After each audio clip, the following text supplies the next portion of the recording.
In the latest Epstein files, everyone is catching smoke. That also includes princesses, government leaders, not just from the United States, but all around the world. There are leaders that are being mentioned in these latest files. It's damning. People had to resign from their positions. People are being charged. People are starting to feel the effect of being involved with Epstein. And sadly, there are some Muslims that are being mentioned in these files, but there's one individual that is getting all the smoke, literally all the smoke.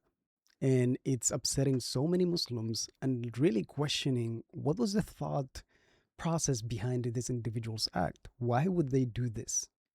And today we're going to be talking about none other than a woman by the name of Aziza Al Ahmadi, who is uh, who is in a I don't even know how to explain this.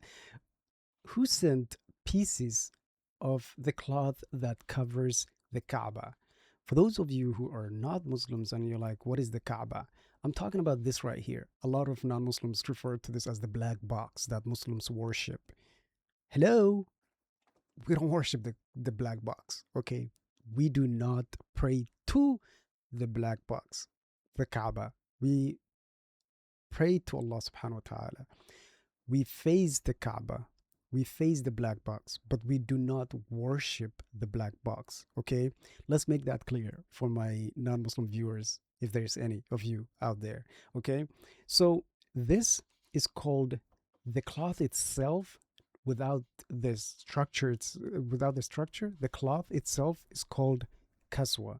Okay, I want to share with you guys an article that was written by the Middle East Eye.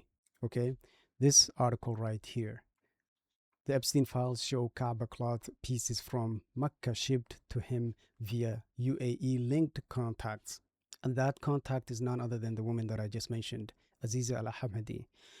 And first, the Kazwa itself, as it mentions on the article, carries deep religious meaning for Muslims worldwide. Okay, and this cloth is removed and replaced every year. Okay, a new one is placed, and then parts of the previous Kazwa is treated as highly valuable, highly valuable. Okay, and for this individual, Aziza, to be sending something that we as Muslims see it as a valuable thing, for her to send pieces of this to Epstein just made no sense. Okay, it made no sense. Okay, and this was shipped via British Airways. Okay, it went from Saudi Arabia to Florida via British Airways with coordination spanning invoices, custom arrangements, and delivery inside the United States. Okay, the article furthermore talks about the three pieces: one from inside the Kaaba, one from outside the Kaaba that was used, and a third one made from the same material but not used. I was like, wait, when I initially saw this, I was like, why send a part of it that's not used, part of it that's used inside, outside? And then the next sentence of the article kind of clarifies that. The correspondent describes the unused piece as a way to classify the shipment under artworks. And then this got me thinking, like, these individuals really thought about this. It's not like, oh, just send it. No, they really thought about it to in a way to make sure that the customs at the airport don't stop this shipment. They did everything they could to make sure that it went through without any issues. Okay, and this was the other part just blew my mind. Okay, it was not like they sent this to Epstein before he was labeled as whatever offender. Okay, before he was labeled that. No, this was happening after he was like everything was out there. The evidence came out. He was registered as whatever offender. It was after that, and he even went to jail for that. And here's the proof, like that shows the. It's mentioned right here in the article itself. The shipment arrived at Epstein's home in March 2017, long after he had served jail time and registered as whatever offender. Okay? So this individual, Aziza, knew who he was, but she still went through and sent it. And the most damning piece of this is the fact that she explained the significance of these three pieces of the kaswa. Okay? And here's the email that she sent directly to him that literally shows that she knew exactly what she was doing. Okay? Here, Aziza Al Ahmadi, and this is an email that is being managed by someone that works for Epstein or in close relation to has close relations to Epstein. So this is being sent to this individual on behalf of Epstein, making sure that Epstein gets the message basically. Okay? A lot of rich people don't answer their own emails. They have somebody that manages for them and all that stuff. It says, here's the attachment. By the way, the black pieces was touched by minimum 10 million Muslims of different denominations, Sunni, Shia, and others. They walk around the Kaaba 7 rounds. Then everyone tries as much as they can to touch it. And they kept their prayers, wishes, tears, and hopes on this piece, hoping after that all their prayers to be accepted. That's 100% correct, okay?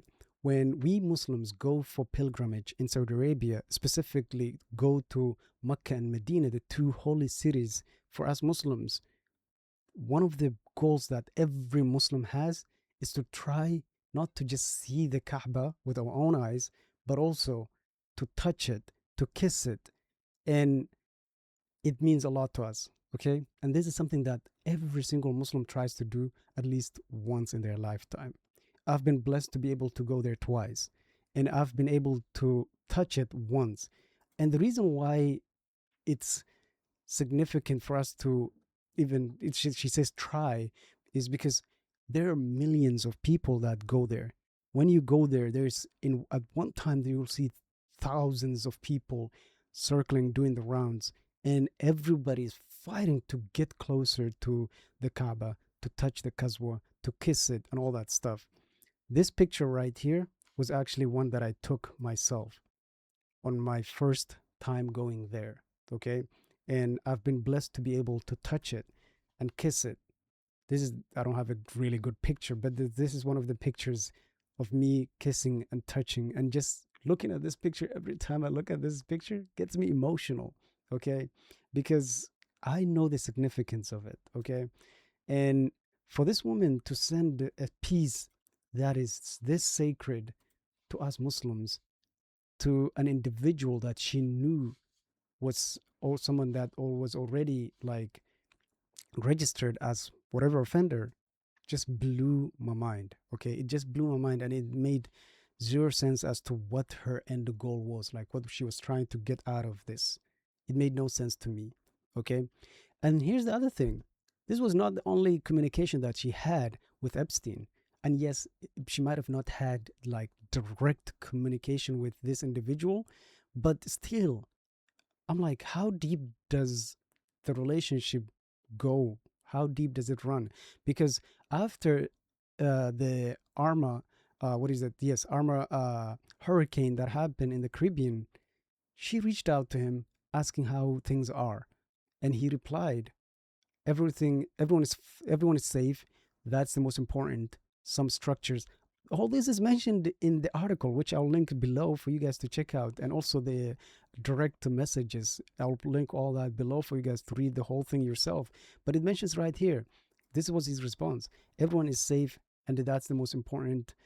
Some structures are gone, trees gone. He's basically saying that it's